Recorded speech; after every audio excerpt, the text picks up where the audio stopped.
चाचा चौधरी और गर्मी की छुट्टियां। एक दिन चाचा चौधरी गाड़ी में अपना सामान रख रहे होते हैं। चाचा जी, कहाँ जाने की तैयारी हो रही है? गर्मी की छुट्टियां आ गई हैं। मैंने सोचा कुछ दिन किसी हिल स्टेशन पर बिताएं। चाचा चौधरी और साबू चल देते हैं।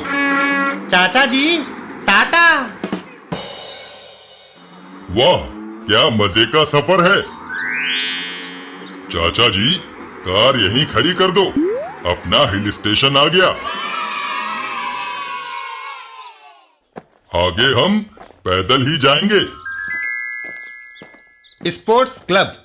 वाह, पता नहीं उस स्पोर्ट्स वाले के पास मेरे नाप के रोलर्स हैं या नहीं।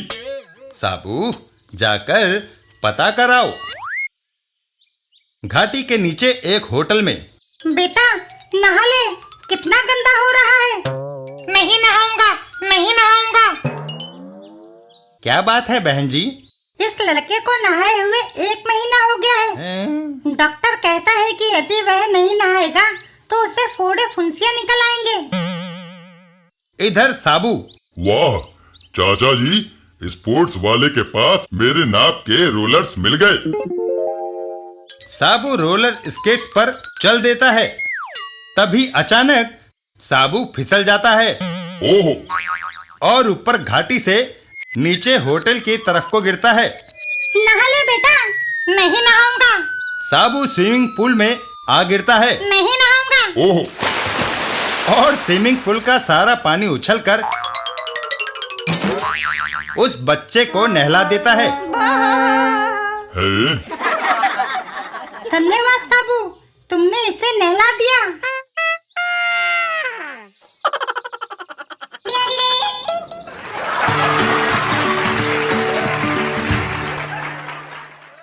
चाचा चौधरी और सर्कस के जानवर। शहर में सर्कस का गड़ा हुआ टेंट। रात के शो से थके हारे कलाकार सुबह देर तक सोते रहे। जानवरों के कुछ पिंजरे खुले रह गए। मौका पाकर एक अफ्रीकन गैंडा खिसक लिया। उधर शेर को भी भागने का मौका मिला। बचाओ, बचाओ, शेर! शहर भर में हलचल मच गई। भागो, भागो, गैंडा! गैंडा एक घर की ओर दौड़ता है। अरे, खूंखार गैंडा आ रहा है, घर के दरवाजे बंद कर लो। गैंडा एक जोरदार टक्कर घर पर जड़ देता है और घर बुरी तरह से हिल जाता है। बाप रे, मारे गए, बचाओ! शेर ने कई लोगों की जान ले ली। सभी लोग दौड़ते हुए चाचा चौधरी के पास पहुंचे। अरे, क्या बात है? क्यों भाग रहे हो? सर्कस से छूटकर एक शेर और गैंडा हमारे पीछे भागकर आ रहे हैं। घबराओ नहीं, साबू, चलो।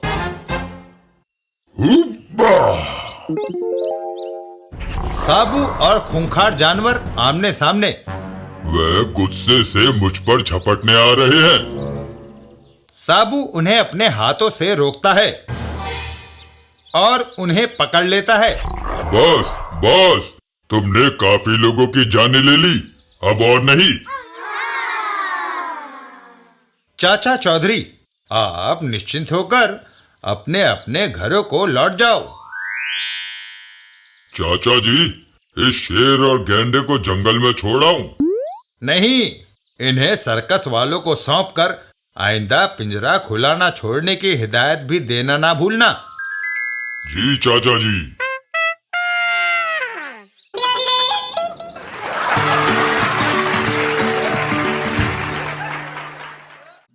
चाचा चौधरी और पुच्छल तारा। एक दिन रास्ते में। बैनू जी, ये 50 पैसे का सिक्का पकड़े कहाँ चल दिए? अखबार खरीदने। बिना अखबार पढ़े मुझे खाना हजम नहीं होता और दिनचर्या में कुछ कमी महसूस होती है। पर अखबार 90 पैसे का आता है। आप कम पैसे लेकर घर से क्यों निकले? मैं 90 पैसे वाला अखबार 50 पैसे में ही खरीदता हूँ। मैं किसी ऐसे व्यक्ति को ढूंढता हूँ जिसने अखबार खरीदा हो। पढ़ने के बाद अखबार उसके लिए रद्दी हो जाता है, अतः वह मुझे 50 पैसे में बेचने को तैयार हो जाता है। चाचा चौधरी, चाचा जी 1 मिनट ठहरिए, मैं आपका अखबार खरीदना चाहता हूँ। लेकिन बैनू जी, मैं तो इससे सिगड़ी सुलगाने जा रहा था। बैनू जी चाचा चौधरी से अखबार ले लेते हैं। अरे साहब, सिगड़ी आप सूखे घास फूस से जला लेना, आप पैसे कमाइए, इसके मैं आपको पूरे 50 पैसे देता हूँ। पैसे लेकर चाचा चौधरी घर के अंदर चल देते हैं। धन्यवाद। थोड़ी देर बाद, बैनू जी, आपने अखबार अभी पढ़ा नहीं और आग लगा दी? हाँ, क्योंकि ये साल भर पुराना है। दूसरे दिन, चाचा जी, आज की क्या खबर है? साबू, भारत और दूसरे निर्गुण देशों ने अमेरिका और रूस से परमाणु हथियारों की होड़ बंद करने की अपील की है। पुच्छल तारे की गतिविधियों में वृद्धि, उसने एक और बैंक को लूट लिया और कैशियर को गोली मार दी। चाचा जी, क्या आप हैली के पुच्छल तारे की बात कर रहे हैं, जिसे हमने पिछले दिनों आसमान में देखा था? नहीं साबू, यह तारा जमीन का है और बड़ा खूंखार है। निर्दोष व्यक्तियों की हत्या करना, फिर उनका माल लूट लेना, यह उसका काम है। एक बार पुच्छल तारे ने एक महिला के पैर इसलिए काट दिए क्योंकि महिला के पैर से पायल नहीं उतर रही थी। ऐसे नीच आदमी को फांसी पर लटका देना चाहिए। फांसी पर तब लटकाएंगे ना जब वह पकड़ा जाएगा। वहां से कुछ दूर फाइनेंस मिनिस्ट्री में ये पेटियां करेंसी नोटों से भरी है। इन्हें ट्रेजरी में पहुंचाना है, अतः भारी सिक्योरिटी चाहिए। पुच्छल तारे ने बड़ा परेशान कर रखा है। सर, आप निश्चिंत रहिए, वैन के साथ 3 कमांडो जा रहे हैं जिन्हें इसी काम की ट्रेनिंग दी गई है। Very good. वैन में पेटियां जल्दी रखो, ट्रेजरी बंद होने से पहले इन्हें वहां पहुंचना है। साहब, सारी पेटियां वैन में रख दी गई है। और सरकारी वैन वहां से चल दी। बहादुर, चौकन्ना रहना, मैं चारों तरफ निगाह रखे हूं। थोड़ी दूर जाने पर रास्ते में कहीं ठहर कर चाय पी लें। सुबह से मैंने नाश्ता नहीं किया। जब तक वैन ट्रेजरी नहीं पहुंचती, रास्ते में कहीं नहीं रुक सकते, ये ऑर्डर है। इधर वैन के ऊपर बैठा बहादुर, अगर पुच्छल तारा आया भी तो देखते ही उसे गोली मार दूंगा। वैन एक पेड़ के नीचे से गुजरती है। अभी और कितना रास्ता है, हम आधे रास्ते में पहुंचे हैं। तभी अचानक एक रस्सी का फंदा बहादुर के गले में पड़ता है और उसे चलती वैन से खींच लिया जाता है। थोड़ी दूरी पर 2 बदमाश स्टेन गन लिए वैन को रोक लेते हैं। दोनों जवान वैन से नीचे उतरते हैं। मुकाबले के लिए पोजीशन लो। लेकिन उससे पहले ही बदमाश फायर खोल देता है और दोनों जवान वहीं ढेर हो गए और तीसरे को लटका दिया गया। एक गुप्त स्थान पर हैल पुच्छल तारा ट्रेजरी को जाती हुई वैन लूट ली और वैन के गार्ड उन्हें नरक की यात्रा पर भेज दिया। शाबाश, नंबर 4 को भेज दो। नंबर 4। हैल पुच्छल तारा, मेरे लिए क्या हुक्म है? नंबर 4, म्यूजियम में हुमायूं बादशाह का हीरो से जला ताज रखा है। मुझे वह ताज चाहिए जिसे तुम लाओगे। मगर उस म्यूजियम में सिक्योरिटी बड़ी सख्त है। सिक्योरिटी को भेजना तुम्हारा काम है। म्यूजियम, इस भवन में देश की ऐतिहासिक और बहुमूल्य वस्तुएं रखी हैं, अतः चारों तरफ मजबूत सिक्योरिटी होना अति आवश्यक है।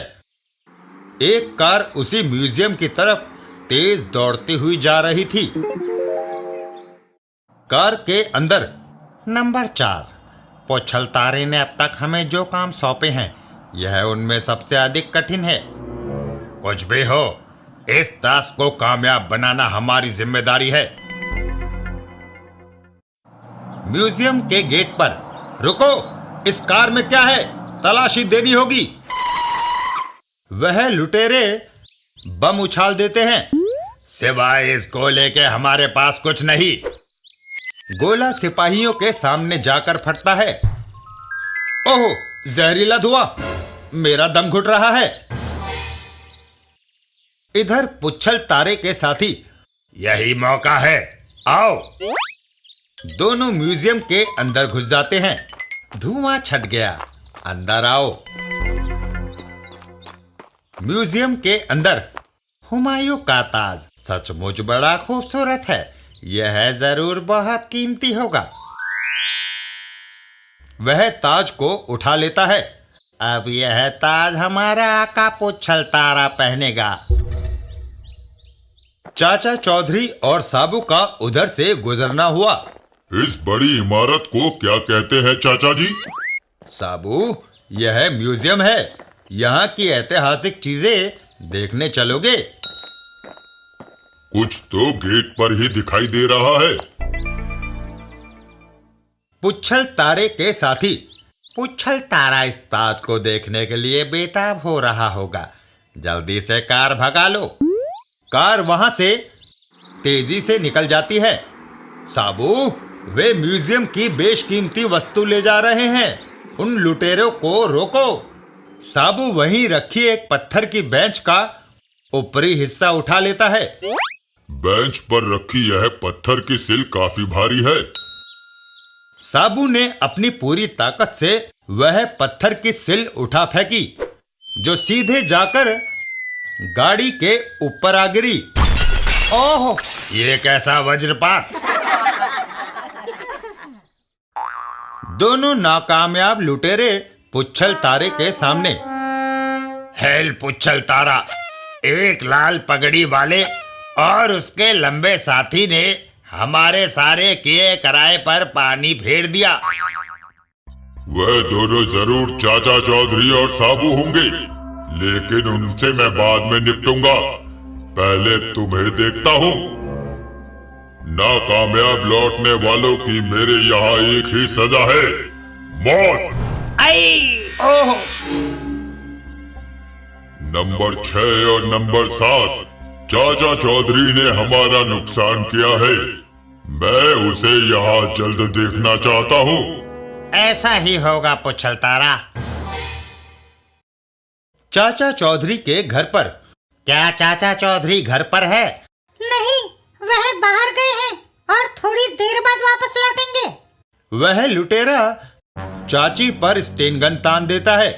तो ठीक है, तुम्हें हमारे साथ चलना होगा। कुछ देर बाद चाचा चौधरी घर लौटते हैं। भाग्यवान, आज खाने में क्या पकाया है? भाग्यवान कहीं दिखाई नहीं दे रही।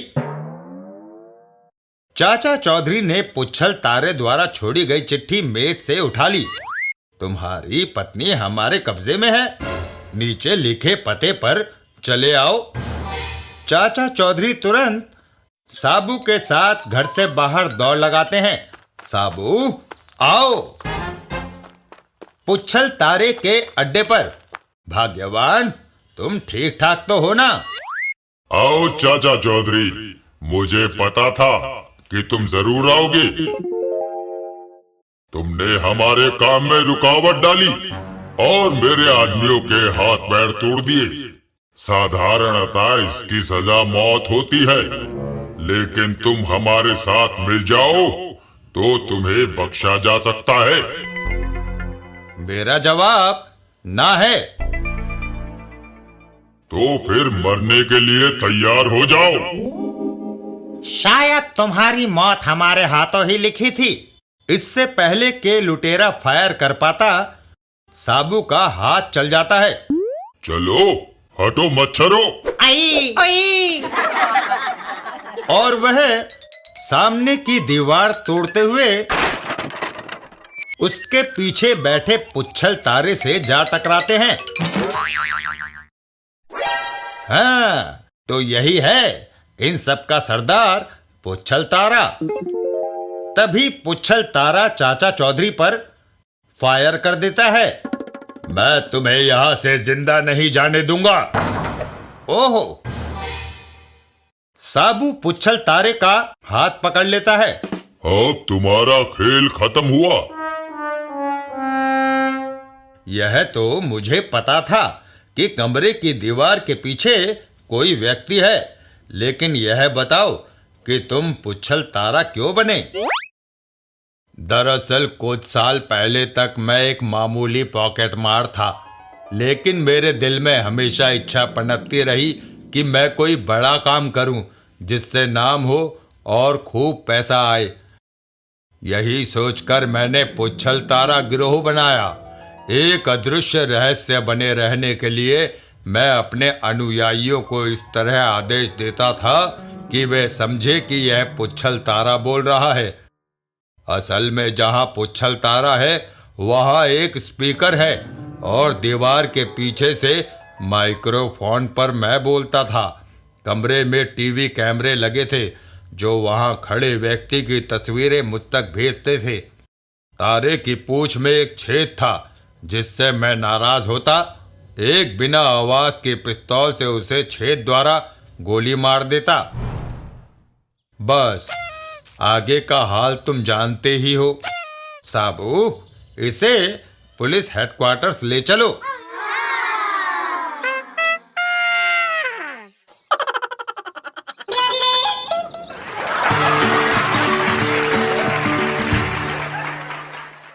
चाचा चौधरी और खुशबूदार फूल। एक दिन एक जगह पर, रबाक, क्या ये फूल मुगल गार्डन से लाए हो जो इस तरह पकड़े हुए हो? खामोश, यह एक कीमती फूल है। इससे लाखों रुपए कमाए जा सकते हैं। फूल से कमाई? क्या गुलकंद बनाने का धंधा शुरू करने का इरादा है? नहीं, यह मामूली कागज का फूल है, लेकिन इससे कमाई कैसी होती है यह तुम अभी देखना। यह छिड़की मैंने इस पर बेहोशी की दवा। वाह, क्या खुशबूदार फूल है। सेठ जी, जरा इसे सूंघ कर देखिए। मुझे सूंघने की फुर्सत नहीं है, मैं बैंक में पैसे जमा कराने जा रहा हूँ। क्या जमाना आ गया है, लोग पैसों के चक्कर में कुदरत की देन को भूल गए हैं जिसके लिए कोई दाम नहीं लगते। अच्छा बाबा, लाओ, तुम कहते हो तो सूंघ लेता हूँ। सेठ फूल को सूंघता है। वाह, लाजवाब सुगंध है और वहां से चल देता है। अब मैं चलता हूँ, बैंक बंद होने से पहले मुझे पैसा जमा करना है। तभी ओह, मेरा सिर! और सेठ बेहोश होकर गिर पड़ता है। शामोश, सेठ बेहोश हो गया, इसका बैग संभालो।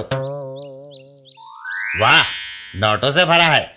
सचमुच रबाक, तुम्हारा फूल बहुत कीमती है, इससे हम अमीर बन जाएंगे। चाचा चौधरी, एक और आसामी आ रही है। मैंने फिर फूल पर बेहोश होने की दवा डाल दी है। अब यह दोबारा अपना असर दिखाएगी। अबे बच गए। साहब, यह फूल मुगल गार्डन से लाया हूँ, सूंघ कर जरा इसकी खुशबू का आनंद लीजिए। मैं इसकी जरूरत नहीं समझता। आजी साहब, जरा सूंघिए तो। चाचा चौधरी फूल लेकर सूंघते हैं और आगे चल देते हैं। अरे, उसने फूल सूंघा और वह बेहोश नहीं हुआ। कहीं तुम्हारी दवा बेअसर तो नहीं हो गई? सूंघ कर देखता हूँ। और फूल सूंघते ही रबाक जमीन पर ढेर हो जाता है। हैं? रबाक बेहोश होकर गिर पड़ा और उस लाल पगड़ी वाले को कुछ भी नहीं हुआ। वह चाचा चौधरी के पीछे दौड़ता है। यह आदमी तो किसी दूसरी दुनिया का अजूबा मालूम होता है। अरे भाई रुकना, तुमने ये नहीं बताया कि उस फूल की सुगंध कैसी थी। अरे भाई कुछ सूंघा ही नहीं गया, मेरी नाक बंद है, मुझे जुकाम है, डॉक्टर से दवाई लेने जा रहा हूं। पानी डालो इसके मुंह में, शायद इससे रबाक होश में आ जाए। रबाक होश में आता है। ओहो, उस दवाई ने मेरे दिमाग को झंझोड़ कर रख दिया। तुम्हारे इस फूल ने हमें डैम फूल बना दिया। उसकी नाक बंद थी, वह डॉक्टर के पास जा रहा था। एक प्लान फेल हो गया तो क्या हुआ, अब मैं दूसरे तरीके से लोगों को लूटूंगा। कैसे? आओ मेरे साथ। और वह एक तरफ चल देते हैं। अरे तुम यह पार्क में पानी देने का पाइप क्यों ले आए? मेरे षड्यंत्र में हमेशा मामूली चीजें होती हैं, इन वस्तुओं पर आम आदमी शक नहीं करता। देखो वह आया एक और आसामी, उसका बैग हथियाने की कोशिश करो। रबाक उस आदमी पर पानी की बौछार मारता है। माफ करना साहब, अचानक पानी की धार निकल आई, गलती के लिए शर्मिंदा हूं। लेकिन मेरा पैसों से भरा बैग कहां गया? मुझे आज अपने कर्मचारियों को तनख्वाह बांटनी है। बैग? हमने तो आपके हाथ में कोई बैग नहीं देखा, शायद आप घर पर ही भूल आए हो। बैग तो मेरे हाथ में था, फिर भी मैं घर जाकर एक बार देख लेता हूं। जैसे ही उसके हाथ से बैग गिरा, मैं उसे लेकर चंपत हो गया। पानी की तेज धार ने उसकी आंखें बंद कर दी थी। तुमने कहा था कि वह लाल पगड़ी वाला डॉक्टर के पास गया है। अगर तुम उसे घेर कर ले आओ तो उससे हिसाब बराबर कर दिया जाए। जो आदमी मुझे बेहोश कर कर चला गया है, मैं उसे बख्श नहीं सकता। ठीक है। ये तो गया काम से। वह चाचा चौधरी के पास पहुंचता है। डॉक्टर से तो आप दवाई ले चुके, अब जरा मेरे साथ आइए, मेरा साथी आपको एक सरप्राइज देना चाहता है। अच्छा? रबाक और चाचा चौधरी, अरे भाई तुम्हारा दोस्त कहता है कि तुम हमें सरप्राइज कर देना चाहते हो, क्या है वह? रबाक तुरंत पानी का पाइप चाचा चौधरी की ओर कर देता है। यह है, पानी के तेज धार से मैं तुम्हारी पगड़ी आसमान में उछाल दूंगा। लेकिन अरे पाइप काम क्यों नहीं कर रहा? इसमें से चिड़िया की प्यास बुझाने लायक भी पानी नहीं आ सकता। क्यों? क्योंकि पाइप को पीछे से मैंने दबा रखा है, पानी की एक बूंद भी आगे नहीं जा सकती। लंबो, अपना पैर हटा पाइप से। साबू अपना पैर हटा लेता है। हाँ हाँ जरूर। और पानी की तेज बौछार रबाक के मुंह पर आ पड़ती है। ओह वाह, कितना बढ़िया सरप्राइज है ये। हा हा हा हा हा हा हा।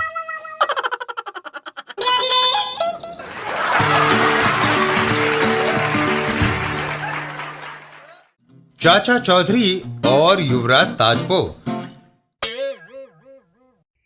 एक दिन चाचा चौधरी और साबू जब कहीं जा रहे थे तो साबू बोला, चाचा जी, रात को कई बार मैं आसमान से चमकदार चीज पृथ्वी की तरफ आते देखता हूँ।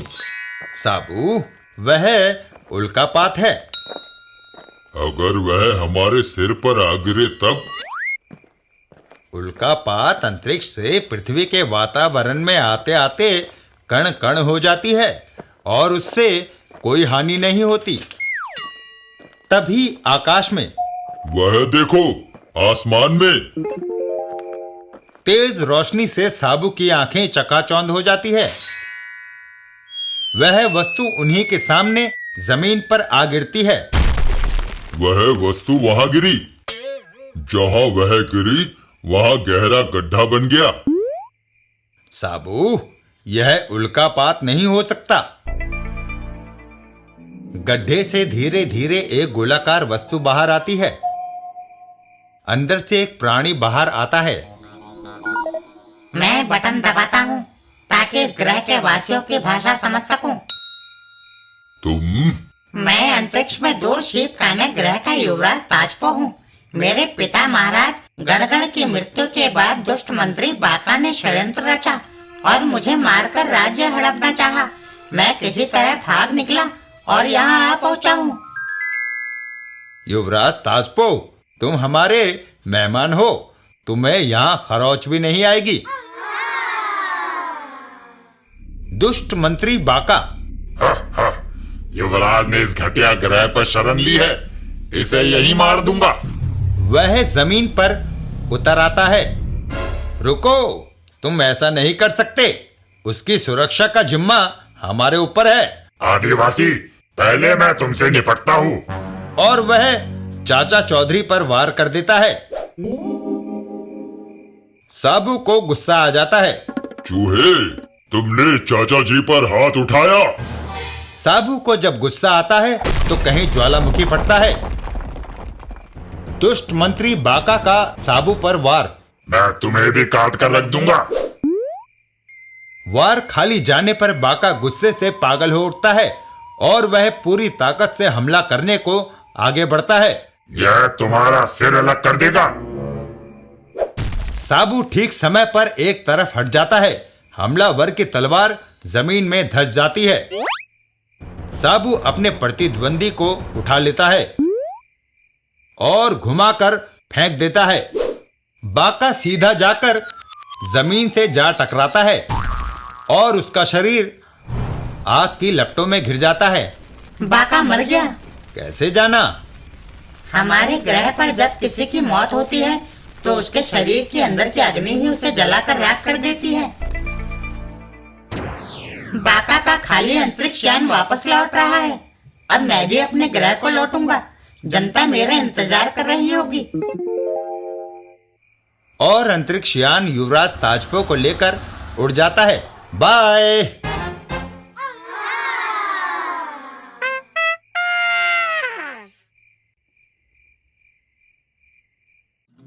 चाचा चौधरी और जूतों का कमाल। भीखू और जीखू दो चोर। भीखू भाई, कुछ हाथ लगा। नहीं, तुम्हारे? मेरा भी यही हाल है। मैं जिस घर में घुसा था वो एक क्लर्क का था। जब मैं चोरी कर रहा था तो वो जाग गया। उसने मेरा हाथ पकड़कर कहा कि भाई यहाँ क्या धरा है? इतनी महंगाई के जमाने में गुजारा ही मुश्किल से होता है। बचत कहाँ कि जो तुम चुरा सको।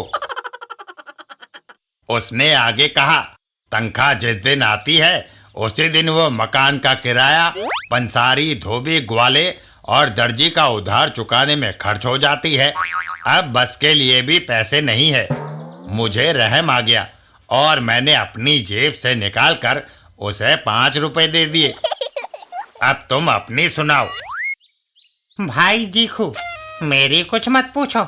मैं गलती से एक इनकम टैक्स वाले के घर घुस गया। वो मुझे पकड़कर मेरी आमदनी का ही हिसाब पूछने लगा। कुछ ले देकर बड़ी मुश्किल से उससे जान छुड़ाई।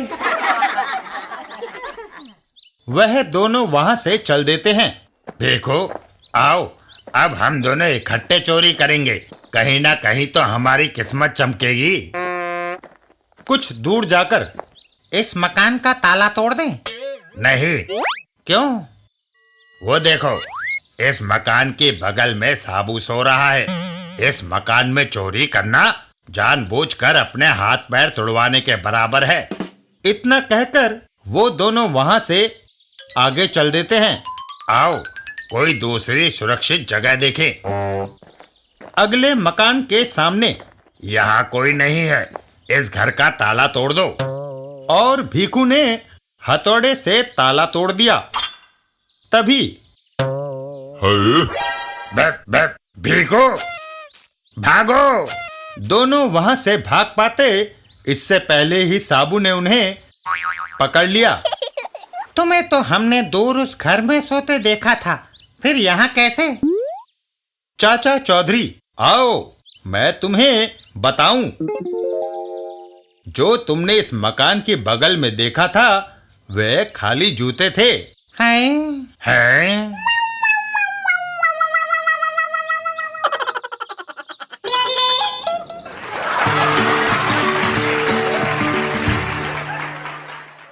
चाचा चौधरी और महायुद्ध का टैंक। एक दिन एक जगह पर बना हो TEEJ consultancy service. Miss Lori, ये बोर्ड कैसा लगता है? बहुत अच्छा, लेकिन सर TEEJ का क्या मतलब है? उसका मतलब है 10 years in जेल, यानी मैं 10 साल जेल में रह चुका हूँ। सर, मैंने शेयर मार्केट या भवन निर्माण के कंसल्टेंट्स तो सुने थे, पर आप किनको सलाह देंगे? मैं चोर उचक्कों का कंसल्टेंट हूँ। आखिर उनको भी तो सलाह मशवरे की जरूरत पड़ती है। दुनिया भर में इस तरह की सर्विस कहीं और उपलब्ध नहीं। अब तुम जाओ और देखो क्या कोई ग्राहक आया है। रिसेप्शन। मुझे बाना हो साहब से मिलना है। मेरा चोरी का धंधा मंदा चल रहा है। फीस 500 रुपए, निकालो। इतनी ज्यादा फीस तो डॉक्टर की भी नहीं होती। डॉक्टर बहुत मिल जाते हैं, पर चोरों का कंसल्टेंट नहीं है। अगर रुपए नहीं दे सकते तो चलते बनो। वह चोर पैसा निकालता है। यह लो रुपए। ठीक है, अंदर चले जाओ। ऑफिस के अंदर। कहो अनाड़ी चोर, तुम्हारी क्या समस्या है? मैं एक घर में चोरी करना चाहता हूँ, लेकिन नाकामयाब रहता हूँ, क्योंकि उस घर के मालिक के कान बड़े तेज हैं। सुई गिरने की आवाज से भी वह जाग जाता है और बंदूक से फायर करने लगता है। तुम चोरों में यही बुराई है कि मॉडर्न नहीं बनते। रात को चोरी करने का तरीका पुराना पड़ गया है। घर का मालिक दिन में जब दफ्तर जाए तुम आराम से चोरी कर सकते हो। लेकिन क्या उसकी पत्नी मुझे घर में घुसने देगी? घरों में नल टपकना आम बात है। कहो तुम नल ठीक करने आए हो। यह सुनकर वह चोर बाहर चल देता है। मान गए, बना हो तरीके बताने में एक्सपर्ट है। इतनी कीमती सलाह के लिए 500 रुपए फीस ज्यादा नहीं। दूसरे दिन मैंने दरवाजे की घंटी बजा दी है। गृहिणी आती होगी। गृहिणी दरवाजा खोलती है। साहब ने घर का नल ठीक करने के लिए भेजा है। अंदर आ जाओ। अंदर घुसते ही वह चाकू निकाल लेता है। अपने सारे जेवर उतार दो। यह सारे ले लो, मगर मेरी जान बख्श दो। थैले में डाल दो। और उस महिला को लूटकर वह भाग खड़ा होता है। पकड़ो, वह लूट कर भाग रहा है। साबू, चोर भागने ना पाए। साबू अपनी हैट उतारता है और उसे हवा में उछाल देता है। चल मेरे हैट। हवा में उड़ता हुआ हैट सीधा चोर के सर में जा घुसता है। आओ! और उसका स्कूटर डगमगाता हुआ दीवार से जा टकराता है। हाय! चाचा चौधरी, लीजिए, आपके सारे जेवरात इस थैले में हैं। मैं आपकी एहसानमंद हूँ। इधर वो चोर फिर नाकामयाबी हाथ लगी। बनाओ के पास चलना चाहिए। बनाहो जो मैंने लूटा था, एक लंबे ताकतवर आदमी ने सारा हथिया लिया। वह साबू के सिवा और कोई नहीं हो सकता। अगर ऐसा होता रहा तो मुझे दुकान बंद करनी पड़ेगी। मैं जेवरात वापस लाकर तुम्हें दूंगा। रिसेप्शन। मिस लोरी, यह लो मेरी फीस 500 रुपए। मैं अपने को सलाह दे रहा हूँ।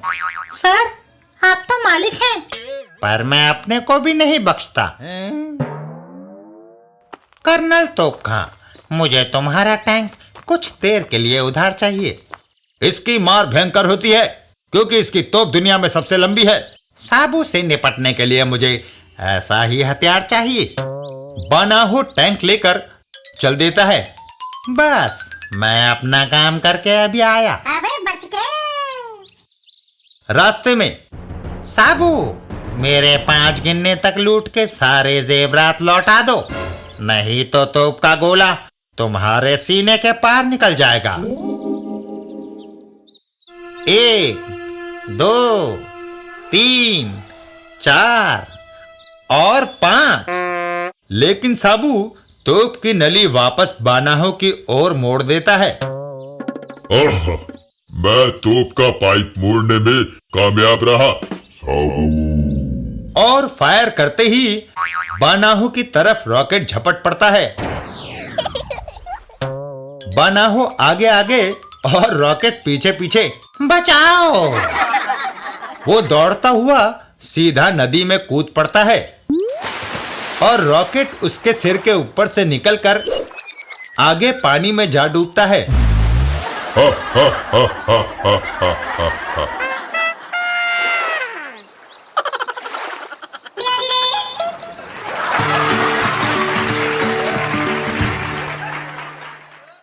चाचा चौधरी, मरीज और डॉक्टर। एक दिन शहर के एक घर में।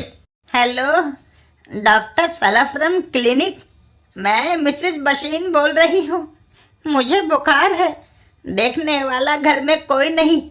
क्या आप आकर दवाई दे सकते हैं? मैं आता हूँ। थोड़ी देर बाद दरवाजे की घंटी बजती है। अंदर आ जाइए, दरवाजा खुला है। मेरे बेटे कुवैत, इराक और दूसरे अरब देशों में चले गए हैं। मेरी देखभाल करने वाला कोई नहीं।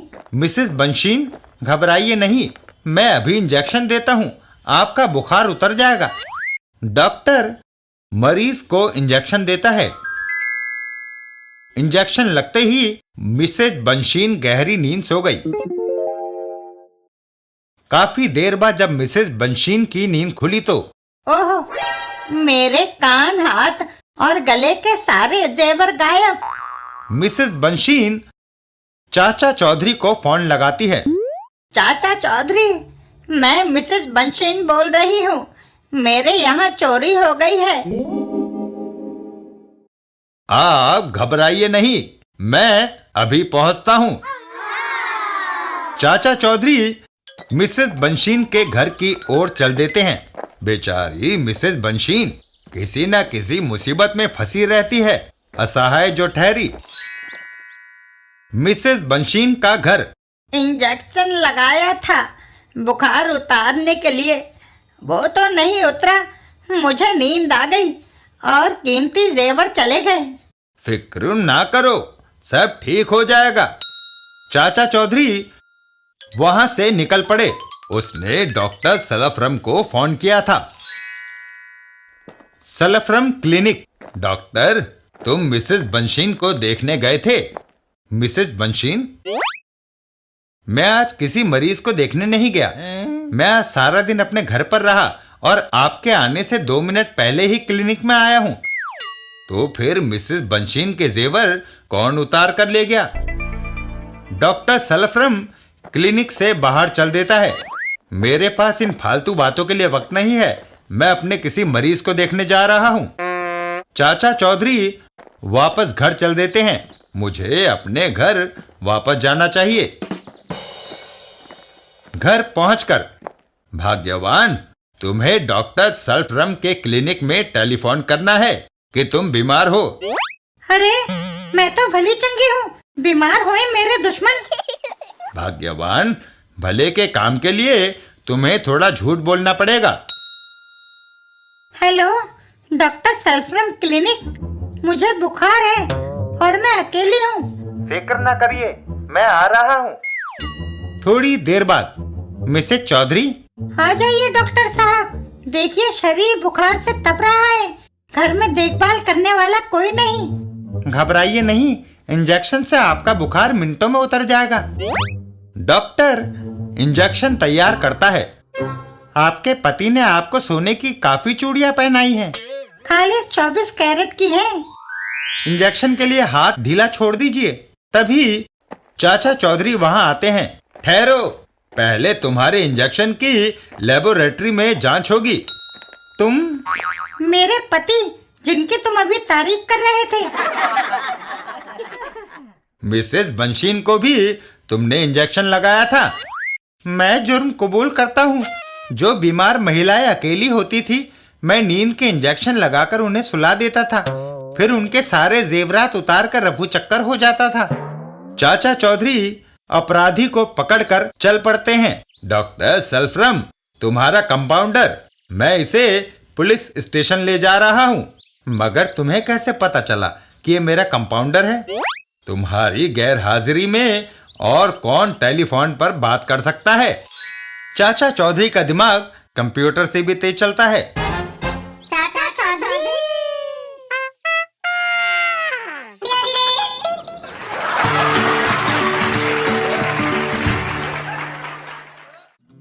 चाचा चौधरी और नेकलेस। एक दिन रास्ते में, इसे इधर दो। वह मेरा सोने का नेकलेस छीन कर भाग रहा है। भागते चोर के पीछे हवलदार लग जाता है। ठहर जा बदमाश, मैं तुम्हें सलाखों के पीछे बंद कर दूंगा। ओह, पुलिस मेरा पीछा कर रही है। वह एक दीवार की ओट में भाग लेता है।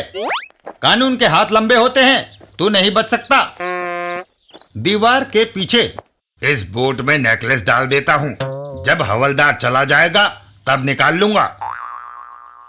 हवलदार और चोर, जनाब, मेरे पास कुछ नहीं है, तलाशी दो। तलाशी लेने पर, देखिए, आप यूं ही एक शरीफ आदमी को परेशान कर रहे हैं। आए। हवलदार वापस चल देता है। वह जेवर कहाँ गायब हो गया? इधर वो चोर, पुलिस चली गई, अब मैं नेकलेस निकाल सकता हूँ। अबे बच गए। लेकिन तभी रॉकेट उसको दौड़ा देता है। बचाओ! घर पहुंचकर मैं उस कुत्ते को मार डालूंगा, फिर जूते से नेकलेस निकालने के लिए कोई मुझे नहीं रोकेगा। अरे मत ले पंगा। वह बंदूक लेकर वापस उसी जगह पर पहुंचता है। बस 1 मिनट बाद वह जमीन पर गिरा नजर आएगा। अबे क्या करता है? इससे पहले कि वह फायर करता, एक पत्थर सनसनाता हुआ उसके सिर से टकराता है। वह मेरा पालतू कुत्ता है।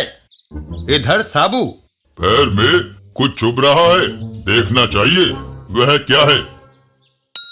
अरे, सोने का नेकलेस। तभी नेकलेस की मालकिन वहां दौड़ी दौड़ी आती है। साबू, वह मेरा है। तो संभालो इसे।